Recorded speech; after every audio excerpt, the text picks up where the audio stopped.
Somehow, someway, a PC case called the Fractal North came across my timeline, and as soon as I saw it, I knew I needed to check it out. So I ordered it, and today we're going to do a build while checking out its features. So let's go ahead and get this thing unboxed. Right off the bat, this is easily one of the cleanest PC cases I've seen. The case is a mid-tower PC that features real oak wood slats on the front, surrounded by a black matte metallic design.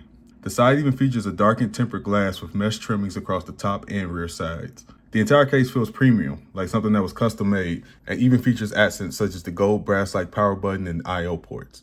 This is definitely a 10 out of 10 minimalistic design, and you can tell that it was designed to blend right in anywhere, from a gaming setup or even to your living room.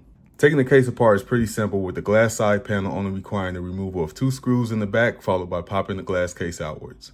Removing the rear panel works the same as the front and reveals numerous cable troughs and included zip tie mounts for clean cable management. The case connections include a dual USB hub, USB-C, audio, and power switch LED connections. The top mesh comes off easy by lifting the tab on the rear of the case, revealing a mesh filter which allows for adequate airflow. Afterwards, the front wood panel is removable by simply lifting from the bottom of the case and pulling outwards, which reveals 2 non-RGB 140mm case fans that come pre-installed in the case. The last piece is a removable side cover that is held in by a single screw up top and then pulling towards the rear. They even threw in extra case screws and accessories in the cardboard box inside the bottom of the case. Once this is assembled, we can see the accommodations this case provides. The case can hold anywhere from an ITX to a full ATX motherboard and allows for a few cooling configurations. The top of the case can hold up to a 240mm radiator with 2 120mm fans, while the front can hold up to a 360mm radiator with 3 120mm fans. Outside of radiator cooling, the top could hold 2 140mm or smaller fans, same as the front, with the rear holding a 120mm fan with the power supply housing in the bottom compartment, which also has space for 2 disk hard drives. For this build, I will be using the ASUS TUF B760M Plus 2 micro ATS board, which looks a bit small in this case, but matches the black aesthetic perfectly.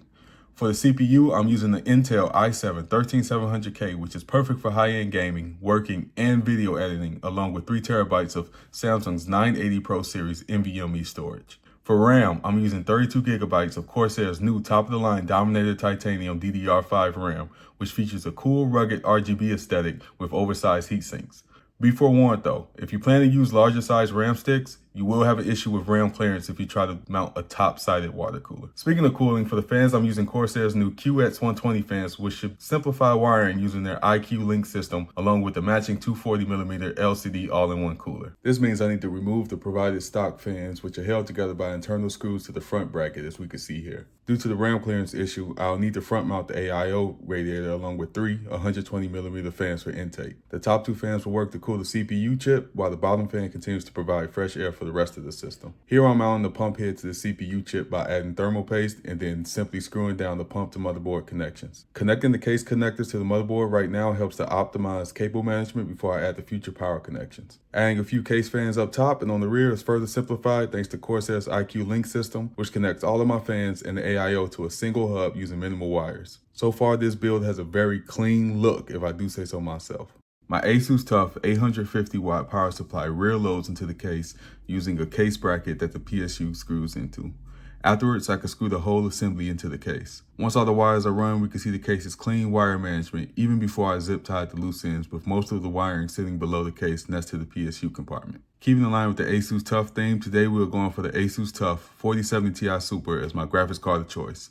The case easily accommodates this card, although larger radiators and fans up front could pose an issue for dramatically larger cards. Once the final connections are made, we are left with a clean, high-performing, minimalistic build that I can't wait to cut on. And now, for the moment of truth. Right out the gate, I'm blown away with how beautiful this setup looks. The black build behind the dark tempered glass showcases the components but subtly dims the LED lights, leading to an almost stealth-like appeal. The wood and gold accents provide a level of sophistication that fully separates this case from the pack. The ability of this build to blend in with a work-from-home setup lends to a professional look in the daytime, but the RGB aesthetics allow it to shine at night as a gaming PC. Cooling performance is also highly impressive with minimal generated noise. It didn't matter what game I played. Whether it was Overwatch, Fortnite, or maybe a single-player game, GPU temps never surpassed 70 degrees, while the CPU temps capped out around 65 degrees. Overall, I believe Fractal knocked it out the park with this case, and moving forward, they will definitely be the first company I look towards for future builds. But in the meantime, Feel free to like, subscribe, and comment on your thoughts on this build. Thanks for watching.